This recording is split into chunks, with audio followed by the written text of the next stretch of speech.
In my opinion, I think when it comes to games, the ones I like to play are the ones that would make sainted nuns take the Lord's name in vain. But really, I mainly play popular games like Dark Souls, the Jedi games, and even FIFA. But I'm sure these games had the majority of us shaking with anger at some point. That leads me to why I'm making this video. I've decided instead of me playing a hard game and shaking with anger, I would take a crack at making one instead. This is the first episode of my new games devlog. The game is called Baking and it is a puzzle game about making baked goods. I haven't planned out what the game is going to be exactly.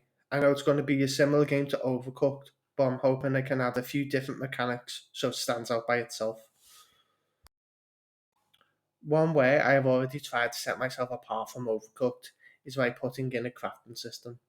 I've done this not only to set myself apart, but because I believe the difficulty of trying to remember the ingredient amounts will be fun. Another difference, obviously, is the way it looks.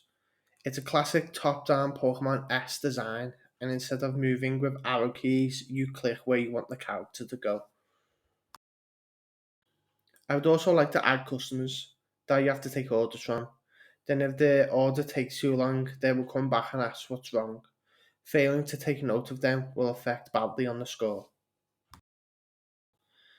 I've decided to make the game in construct free for the simple reason it's easy to use and I've made my previous game Baseball Fury in the engine.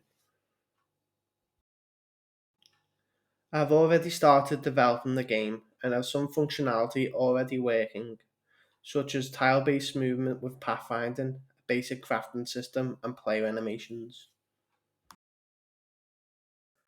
One thing I'm not certain of yet is whether I want there to be one kitchen and then the game runs until you fail, or to copy Overcooked and make different levels with different kitchen layouts. I think different kitchen layouts would be more interesting, but I think I won't know whether the endless game mode will work until I actually make it and play it. I realise there isn't much to show so far as I've only just started in the last couple of days. I'm hoping in the next episode it looks a little closer to what my vision for the game is. I would like by the next episode to have a basic game loop in place and more of the artwork designed. But I think that watching these videos back in the future and seeing how little I've completed now and how much further along the game will be by then will be rewarding.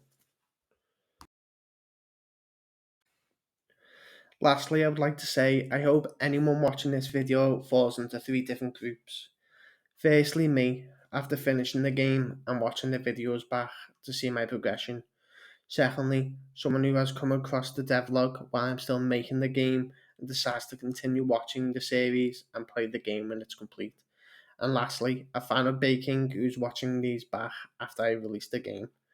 But really, I'm grateful even if you just watch this one video and maybe drop it a like. I'm going to get back to making the game now, and I hope to see you in the next video.